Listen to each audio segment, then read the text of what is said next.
الحمد لله رب العالمين والصلاة والسلام على سيد المرسلين أما بعد فأعوذ بالله من الشيطان الرجيم بسم الله الرحمن الرحيم يا أيها الذين آمنوا كتب عليكم الصيام كما كتب على الذين من قبلكم لعلكم تتقون آمنت بالله صدق الله مولانا العظيم وبلغنا رسوله النبي الكريم ونحن على ذلك لمن الشاهدين والشاكرين والحمد لله رب العالمين إن الله وملائكته يصلون على النبي يا أيها الذين آمنوا صلوا عليه وسلموا تسليما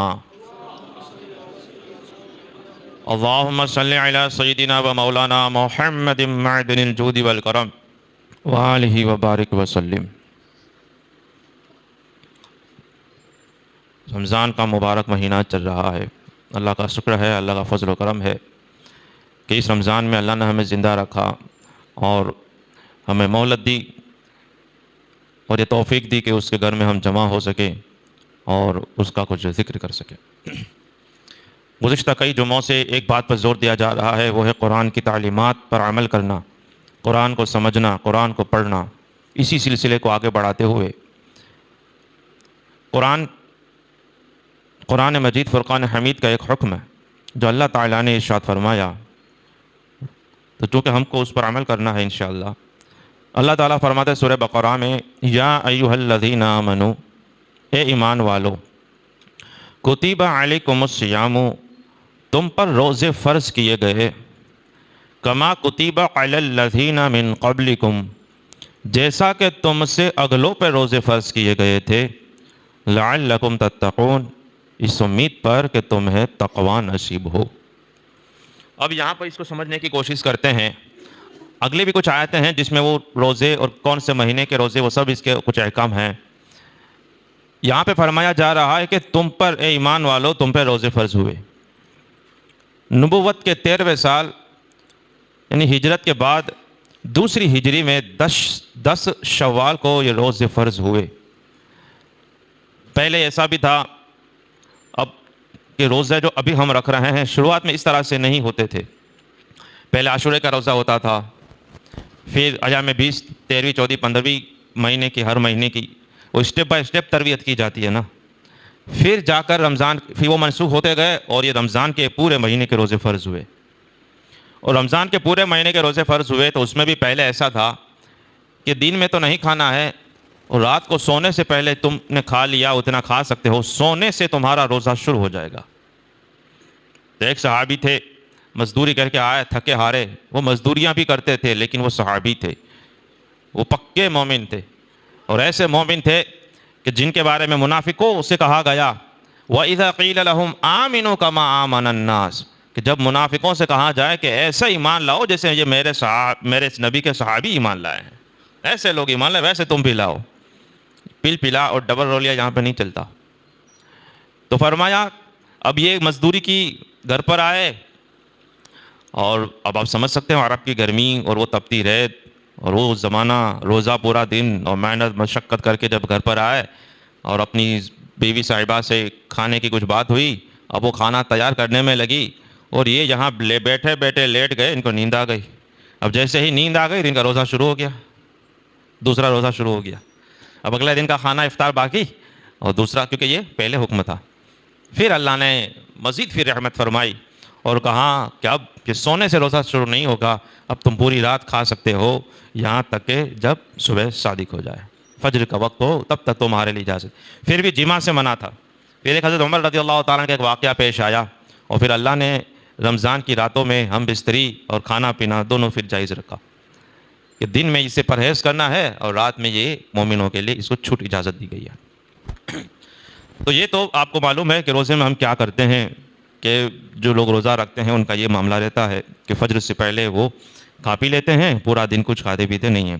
اب جو میں بات کرنے جا رہا ہوں وہ یہ ہے کہ اللہ کے خزانے بڑے ہوئے ہیں، اللہ کے خزانے میں کوئی کمی نہیں ہے۔ یہاں تک کہ اولین، آخرین، جنات، انسان، تمام مخلوق پہلے سے لے کر آخر تک جس کی جو تمنا ہے، جو خواہشیں ہیں، جو مرادیں ہیں، جو آرزو ہیں، جو وہ چاہتے ہیں، سب ایک میدان میں جمع ہو کر اللہ سے مانگیں اور سب کی سب حاجتیں پوری کر دی جائے، تو اللہ کے خزانے میں سے اتنا بھی کم نہیں ہوگا جتنا سمندر میں سوئی کے ڈبونے سے کم ہوتا ہے. سمندر میں سوئی کو نوک ڈبو دی جائے صرف, تو کتنا سا پانی نکلے گا اور کتنا فرق پڑے گا سمندر کو. تو اللہ کے خزانے میں اگر سب اولین آخرین جنات انسان سارے کے سارے, اور سب کی سب آرزویں, سب مرادیں, سب تمنائیں, تو وہ تو خزانے بڑے ہوئے ہیں. تو یہ پھر کھانے پینے سے روکنے کا کیا ہے مقصد, یہ سمجھنا ضروری ہے. کیونکہ اللہ تعالیٰ کے ہر ایک کام فعل میں بے شمار حکمتیں ہوتی ہیں, اور جو ہم سے تعلق رکھتے ہیں جو بھی فعل اور احکام, اس میں ہمارا ہی فائدہ ہوتا ہے. تو کیا ہے, تو فرماتا ہے لعلکم تتقون, تاکہ تمہیں تقوی نصیب ہو. اب سوچنے والی بات یہ ہے کہ ہم پورا دن بھوکا رہتے ہیں, روزہ رکھتے ہیں, تو اس کا روزے کا اور تقوی کا کیا کنیکشن ہے؟ سوال سمجھ میں آ رہا ہے؟ یہ تقوی کیسے نصیب ہوگا؟ یعنی ہم نے تو کھایا پیا نہیں, اور مغرب ہوئی تو ہم نے پھر کھا لیا, افطار کر لیا, اب پورا مہینہ ختم ہو گیا. لیکن یہاں پہ فرماتے تم پر روزے فرض کیے گئے, اور یہ تم نئے نہیں ہو, پہلے بھی اگلی امتوں پر بھی یہ فرض ہوتے تھے. اگلی امتوں کے بھی وہ روزے پرانی عبادت ہے, روزہ بہت پرانی عبادت ہے, اور روزہ یہ بہت پرانی عبادت ہے. اسی لیے آپ کو ہر مذہب میں یہ روزے کی کوئی نہ کوئی شکل تم کو نظر آئے گی. وہ شکلیں الگ ہوتی ہیں, ٹائمنگ الگ ہوتا ہے, تھوڑا بہت اوپر نیچے ہوتا ہے, لیکن یہ پرانی ہے. اگلی امت میں بھی اسی طرح تھا, کسی پر ہر سنیچر کو روزہ یہودیوں پر فرض تھا, اور کسی پر یہ 13, 14, 15 تاریخ کو روزہ فرض ہوتا تھا. اسی طرح سے کسی پر ایک دن روزہ فرض, ایک دن افطار, ایک دن فرض, ایک دن افطار, اس طرح سے فرض ہوتا تھا. تو وہ الگ الگ رہتا تھا, لیکن فرض کرنے والا تو اللہ ہی تھا, تو وہ رہتا تھا. اور پھر ان میں سے نکل کر جتنی قومیں آج مل رہی ہیں, تو اس میں اکثر و بیشتر جگہوں پر تم کو یہ کچھ ملے گا. روزہ نہیں بولتے, کچھ اور نام لیتے ہیں, لیکن بات وہی ہوتی ہے. خیر, لیکن اس کا تقوی سے کیا تعلق ہے اور تقوی سے کیا کنیکشن ہے؟ اب یہاں پہ صاف فرمایا جا رہا ہے کہ روزے فرض اسی لیے کیے گئے تاکہ تم پرہیزگار بن جاؤ, متقی بن جاؤ. تو اس سے ہمیں یہ بھی سمجھ میں آیا کہ اگر روزہ ہم نے رکھا ہے تو ہمیں تقوی نصیب ہونا چاہیے. اور اگر 30 دن پورے ہونے کے بعد, پورا رمضان کا مہینہ ختم ہونے کے بعد اور سب روزے رکھنے کے بعد ہم جیسے کہ جیسے, ویسے کہ ویسے رہیں, تو مطلب کہ روزے کی برکتیں ہمیں حاصل نہیں ہوئی, اور گویا کہ ہم نے روزہ رکھا ہی نہیں. کیونکہ جو روزہ رکھے گا وہ متقی بن جائے گا, کچھ نہ کچھ تو اس میں تقوی ضرور آئے گا. اب وہ کیسے آتا ہے وہ ابھی ہم آپ کو بتاتے ہیں.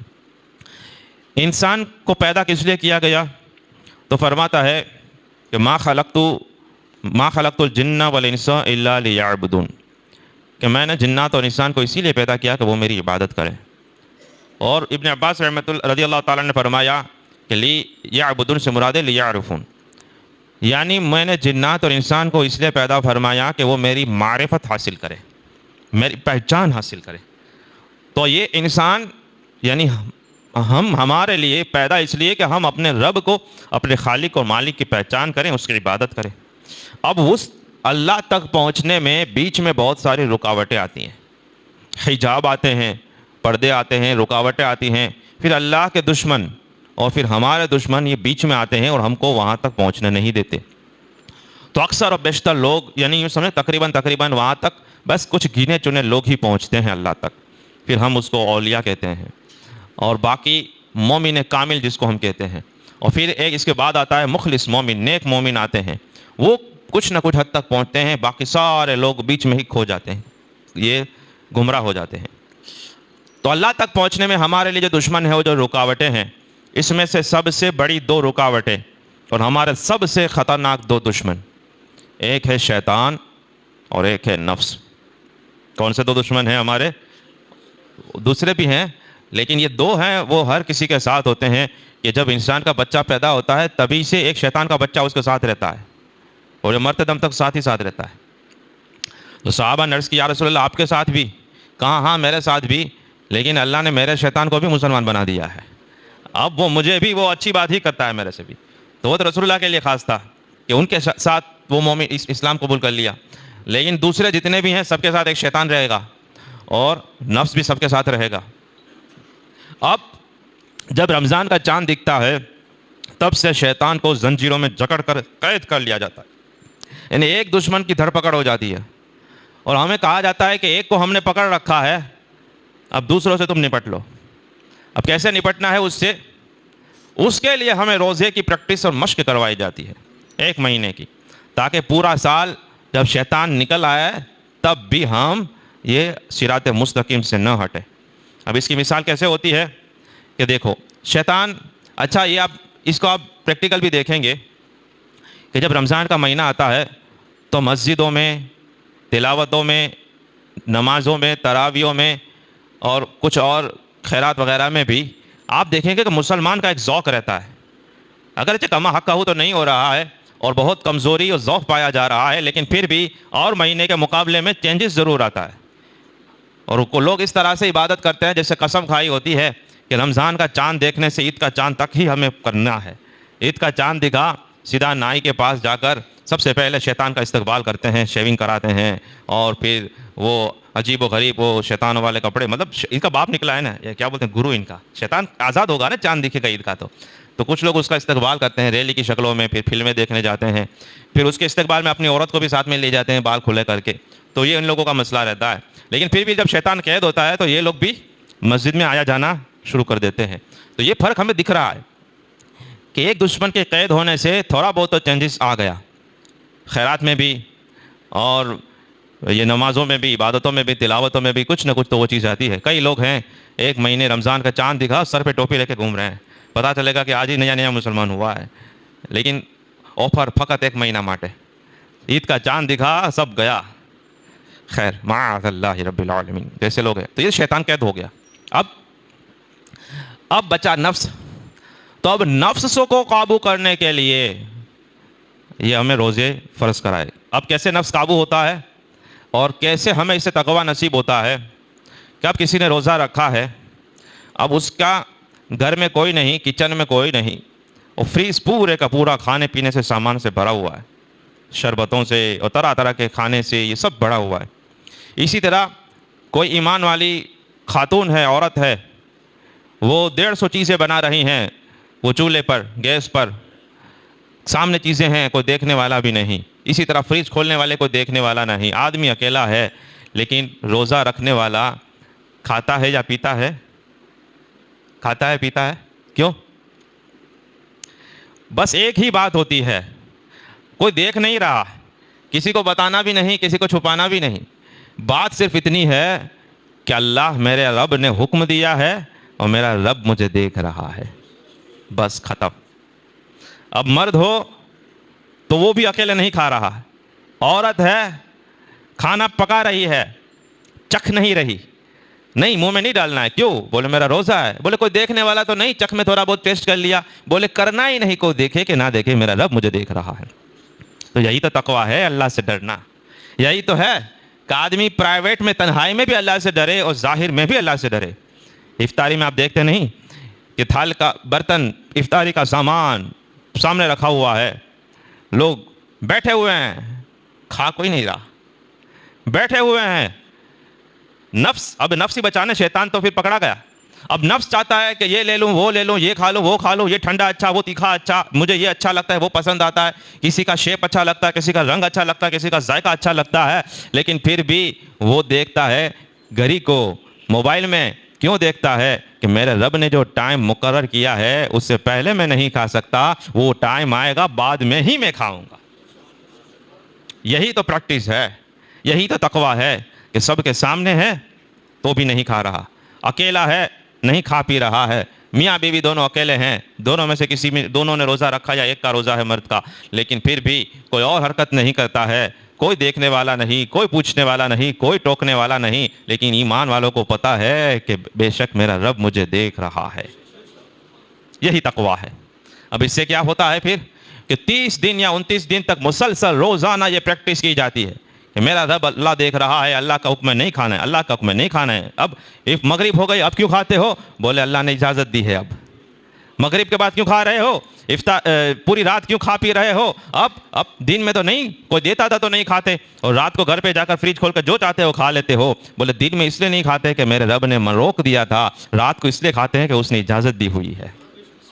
تو یہی تو ایک مومن کی زندگی ہوتی ہے کہ کرتا بھی وہی ہے جو رب کہتا ہے، رکتا بھی وہیں سے ہے جسے رب روکتا ہے۔ اور اللہ کے رسول صلی اللہ علیہ وسلم ارشاد فرمایا کہ من احب للہ وابغض للہ وعطا للہ کہ جس نے اللہ کے لیے محبت کی، اللہ کے لیے دشمنی کی لی، اللہ کے لیے دیا اور اللہ کے لیے روک لیا، فقد استکمل الایمان، اس نے اپنے ایمان کو مکمل کر لیا۔ یعنی مومن کی زندگی یہی ہوتی ہے کہ دیتا ہے تو بھی اللہ کے لیے، روک لیتا ہے تو بھی اللہ کے لیے، اور وہ کسی سے محبت کرتا ہے تو بھی اللہ کے لیے، دشمنی پہ اتر آتا ہے تو اپنا کوئی ذاتی پرسنل میٹر نہیں ہوتا ہے، شریعت اور اللہ رسول کا کوئی معاملہ ہوتا ہے۔ یہ ہوتا ہے مومن۔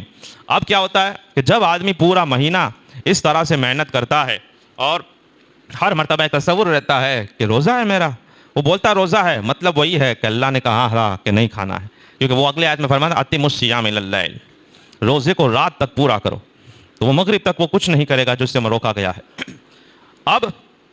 اب ایک عقل مند انسان سوچے، جس کو اللہ نے عقل دی ہے، اور عقل مند ہوگا تبھی تو وہ ایمان والا ہوگا، تو اب وہ یہ سوچے کہ میں نے پورا مہینہ جس رب سے ڈر کر حلال کھانے سے اور حلال ہم بستری سے بچا رہا، تو وہ مہینہ پورا ہوتے ہی کیا میرا رب بدل جاتا ہے؟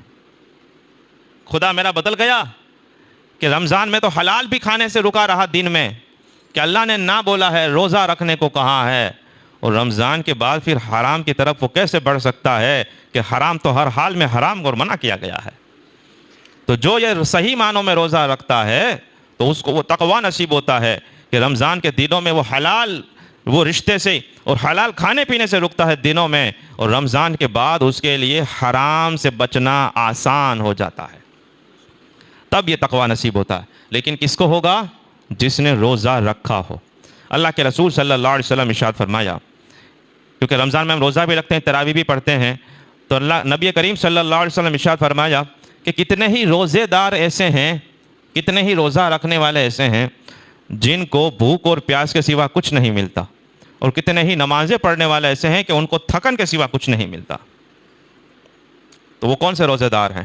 وہ وہی روزے دار ہوتے ہیں کہ جو بھوکے پیاسے رہتے ہیں، لیکن جو اصل مقصد کے لیے بھوکا پیاسا رکھا گیا تھا اس کو فالو نہیں کرتے۔ اب روزہ ہے، کھانے پینے سے رکے ہوئے ہیں، لیکن وہیں جو روزے کے کچھ اور بھی ہے، روزے کی نورانیت دینے والی جو چیزیں ہیں اور روزے کو مکروہ کرنے والی چیزیں ہیں ان سے بچا جائے، نورانیت دینے والی چیزوں کو اپنایا جائے۔ تو روزے کو مکروہ کون سی چیزیں کرتی ہیں؟ وہ ہے جھوٹ بولنا، وہ ہے روزے میں جھوٹ بولنا، غیبتیں کرنا، چغلی کرنا، گالی گلوچ کرنا، اور پھر اس طرح سے فلمیں اور ڈرامے اور یہ سب گانے باجے سننا۔ تو یہ جو گناہ کے کام ہوتے ہیں اس سے روزے کی نورانیت چلی جاتی ہے، کیونکہ وہ کھا پی کیوں نہیں رہا؟ روزے دار کیوں کھا پی نہیں رہا؟ کئی لوگ روزہ رکھتے ہیں نا، پھر فلمیں دیکھتے ہیں یا کچھ اور گیم ویم کھیلتے ہوں گے، اس کو پوچھو کہ کیا کر رہا ہے، بولے میں ٹائم پاس کر رہا ہوں۔ تو افطاری تک ٹائم پاس کیوں کرتا ہے؟ بولے وقت نکلتا نہیں ہے۔ وقت کیوں نہیں نکل رہا؟ پورے سال وہی تو کرتا ہے، بولے روزہ رکھا ہے۔ اچھا، تو روزہ رکھنا اور وقت نکلنے کا کیا کنیکشن؟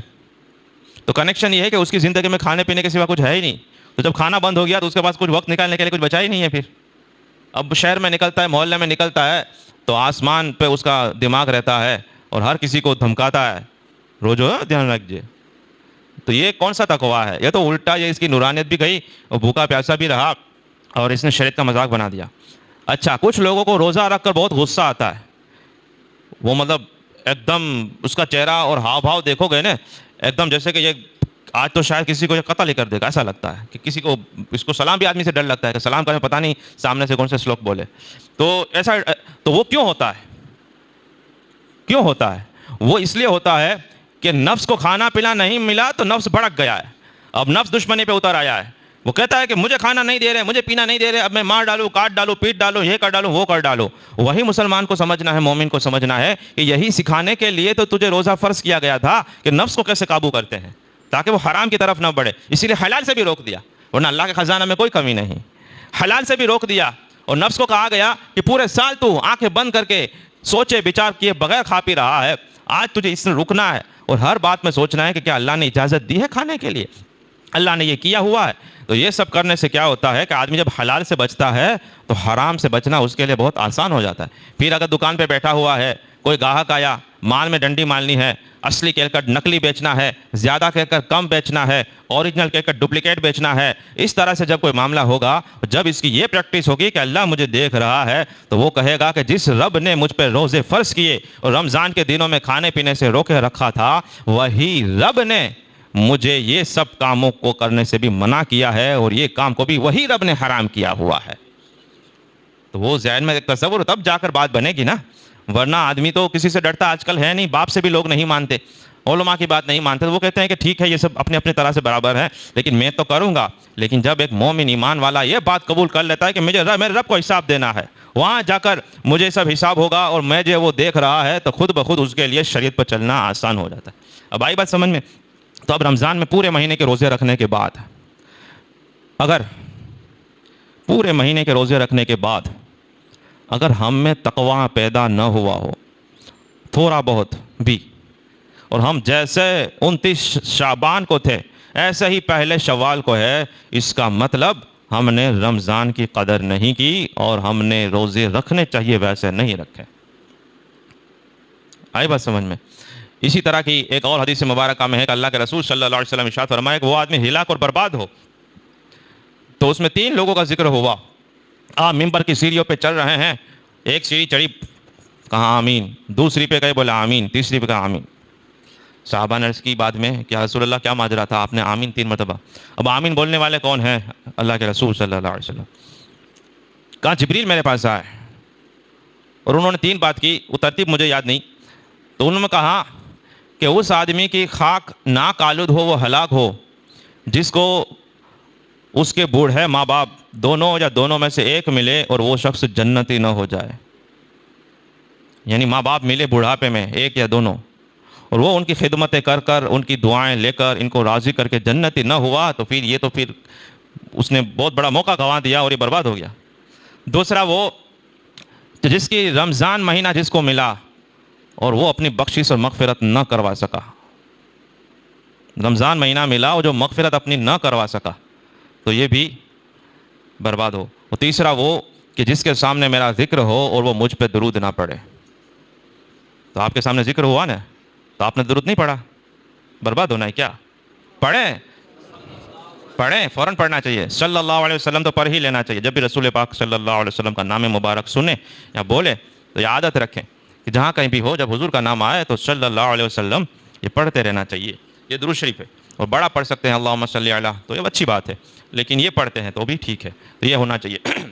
تو یہ چیزیں ہیں، یہ کچھ اصول ہیں، اور اس کی شروعات کہاں سے ہوتی ہے؟ کئی لوگ بڑے ہونے کے بعد دنیا بھر کو بدلنے کی باتیں کرتے ہیں، عام کری نہ کونے، تیم کری نہ کونے، بدلاوی نہ کونے، مٹھی میں لے لو، روزو نت رہوا، تو روزے سے بیچارے کمزور پڑ جاتے ہیں۔ تو کیا ہوتا ہے کہ اس کی شروعات کہاں سے ہوتی ہے؟ تو جو رسول پاک صلی اللہ علیہ وسلم نے جو ہمیں سکھایا ہے وہ یہ ہے کہ جب بچہ 7 سال پورے ہو جائیں، 8 سال کا ہو جائے، تو اس کو نماز اور روزے رکھوائے جائیں، اور 10 سال ہوتے ہوئے بھی اگر نماز اور روزہ نہیں رکھ سکتا تو اس کو مار کے رکھوایا جائے۔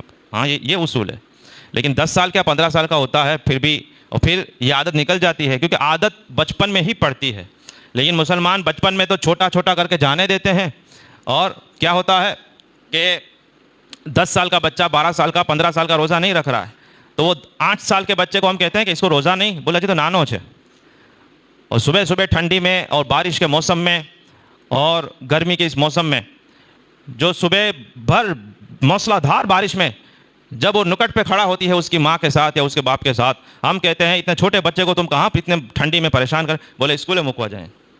یعنی 3 سال کا 4 سال کا بچہ جب نرسری KG میں آتا ہے اور اگر تم نے اس کا ایڈمیشن نہیں کرایا تو لوگ تمہارا سر کھا جائیں گے۔ چھوکرا نے کہیں داخل نت کرو، کہیں پڑھوا نت موکلتا نرسری میں KG میں، اولی چھے پہلا چھے یہیں چھے تہیں چھے۔ یعنی 4 سال کا بچہ جب اسکول سکھانی ہے تو بڑا لگتا ہے، اور 8 سال کا بچہ جب نماز پڑھوانی ہے تو ان کو چھوٹا لگتا ہے۔ پھر کیا ہوتا ہے؟ پھر یہ ہوتا ہے کیونکہ سکھا کون رہا ہے؟ ماں باپ پہلے سکھاتے ہیں نا، ماں سب سے پہلی استاد ہے اس کی۔ اب یہ ہوتا ہے کہ مسلمان کے بچے کو نماز پڑھنا اور روزہ رکھنا پھر بڑا ہوتا ہے، پھر عادت نہیں ہوتی ہے، تو اس کے لیے وہ تو مشکل ہو جاتا ہے، لیکن پچکاریوں سے کھیلنا بہت آسان ہو جاتا ہے۔ پھر پٹاخے پھوڑنا اس کے بائیں ہاتھ کا کھیل ہوتا ہے۔ اور آپ کو بتاؤں میں، اگر کوئی 12-15 سال کا نوجوان شراب پیتا ہے، شراب کی عادت ہو، تو آپ کو وہ کیسا لگے گا؟ کوئی دارو پیتا ہے، عادت ہے، آپ اس کو کیسا سمجھے گا؟ اچھا نیک سمجھتے ہو کہ کیسا سمجھو گے؟ کوئی ہے کہ وہ زنا میں پڑا ہوا رہتا ہے 15-20 سال کا جوان، کبھی اس کے ساتھ کبھی اس کے ساتھ، آپ سب کو پتہ چلنے لگا لوگوں کو، تو آپ کی نظر میں وہ شخص کی عزت کیا رہے گی؟ کوئی ہے کہ چوری چپاٹی کرتا ہے، کبھی بائک چرا لیا، کبھی پیسے چرا لیے، اب مطلب ریٹھا گنہگار ہو گیا، تو آپ کی نظر میں، لوگوں کی نظر میں، سماج کی نظر میں ایسے شخص کی عزت کیا رہے گی؟ اب آگے کی بات سنو. جس کو شراب کی عادت ہو، زنا کی عادت ہو، چوری کی عادت ہو، یا وہ کرتا ہے، تو بے شک یہ گناہ کبیرہ ہیں، بہت بڑے گناہ ہیں، بہت بری بات ہے. اور اگر وہ ماننے سے نہیں مانتا تو اس کا بائیکاٹ بھی کیا جائے گا، بہشکار کیا جائے گا، بات چیت رشتہ توڑا جائے گا. لیکن اس سے بھی خطرناک وہ ہے جو کفر و شرک کی بات کر رہا ہے. یعنی پچکاریاں اڑانا اور پٹاخے پھوڑنا، پتنگیں اڑانا. کیونکہ دارو پینے والا اگر دارو کو حرام سمجھ کے پیتا ہے تو وہ رہے گا مسلمان. زنا کرنے والا کہتا ہے کہ یہ مجھ سے بچا نہیں جا رہا، لیکن یہ ہے گناہ، حرام کا کام ہے، مکی دے اچھے کہیں دعا کرو نا. یعنی وہ برا تو سمجھ رہا ہے، حرام سمجھ رہا ہے. تو جب تک حرام کو حرام سمجھ کے آدمی کرے گا وہ رہے گا تو مسلمان. نماز جنازہ پڑھی جائے گی، دعائے مغفرت کی جائے گی، جب تک وہ حرام کو حلال نہ سمجھنے لگے. لیکن یہ جو کرا رہا ہے تو وہ تو کفر و شرک میں ہی جا رہا ہے. اور جس کی شروعات 8 سال کے بچے کی یہ ہو کہ جب اللہ کے رسول نماز روزے کا اتنی تاکید فرما رہے ہیں کہ اگر 10 سال، کون کہہ رہا ہے؟ کہتے ہیں عبدالقادر سخت باتیں کرتا ہے، میں رحمت للعالمین کی باتیں کرتا ہوں. رسول پاک تمام عالم کے لیے رحمت ہے. ان کا فرمان ہے کہ بچہ 10 سال کا ہو جائے اور پھر اگر نماز نہیں پڑھ رہا تو اس کو مار کے پڑھاؤ. اور نماز فرض کب ہوتی ہے؟ بچہ لڑکا بالغ ہوتا ہے تو منیمم ایج 12 سال ہے، یعنی 12 کے بعد ہی بالغ ہوگا، 12 سے پہلے بچہ بالغ نہیں ہوگا. بچیاں جلدی ہو جاتی ہیں 9 سال سے 12 سال، وہ میکسیمم 12 سال ہے ان کے بچیوں کے لیے.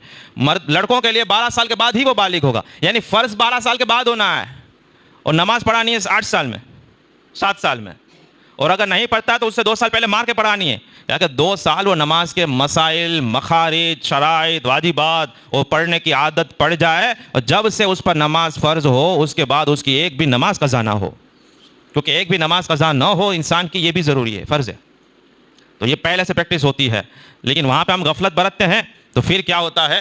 پھر اچھا تو وہ دوسری طرف ہم دوسرا سکھا رہے ہیں بچوں کو.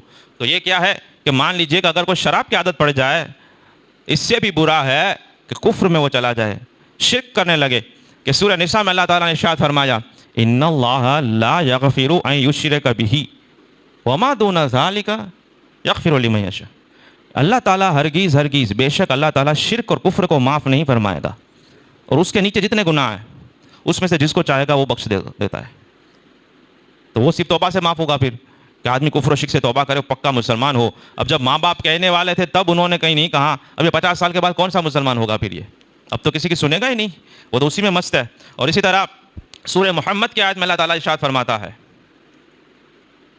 ان الذین کفروا، بے شک وہ لوگ جنہوں نے کفر کیا، وصدوا عن سبیل اللہ، اور اللہ کی راہ سے روکے، ثم ماتوا، اور پھر وہ مر گئے، وہم کفار، اور اس حال میں مرے کہ اپنے کفر کے ساتھ مرے، شرک کے ساتھ مرے، فلن یغفر اللہ لہم، اللہ تعالیٰ اس کی بخشش ہرگیز نہیں فرمائے گا. تو یہ بچوں کو سکھانا ہوتا ہے نا. کیونکہ آپ ڈاکٹر ہیں تو آپ کے گھر میں سب پیدا ہونے والے بچے ڈاکٹر ہوں گے؟ یعنی پیدا ہوتے ہی ڈاکٹر ہوگا؟ کوئی انجینئر ہے تو پیدا ہونے والا بچہ انجینئر نہیں ہوگا. وکیل کے گھر میں پیدا ہونے والا بچہ وکیل نہیں ہوگا. اس کو پڑھانا الگ سے پڑھانا. آپ کہیں کہ میں 15 سال تک پڑھ کر آیا ہوں، فلاں لنڈن آکسفورڈ میں پڑھا ہے، ہارورڈ میں پڑھا ہے، تو کیا آپ کا آکسفورڈ اور ہارورڈ میں پڑھنا آپ کے بیٹے کو پڑھنے سے مستغنی کر دیتا ہے؟ اس کو الگ سے پڑھانا پڑے گا نا، اس کو بھی سکھانا، الگ سے ٹریننگ دینی پڑے گی، اس کو بھی ایجوکیشن الگ سے دینا پڑے گا. اسی طرح اگر آپ مان لیجئے کہ مسلمان ہیں، حرام سے بچتے ہیں، داڑھی بھی ہے، نمازی بھی ہیں، تو آپ کے لیے بھی ضروری ہے کہ آپ کے بچے کو بھی مسلمان بنایا جائے.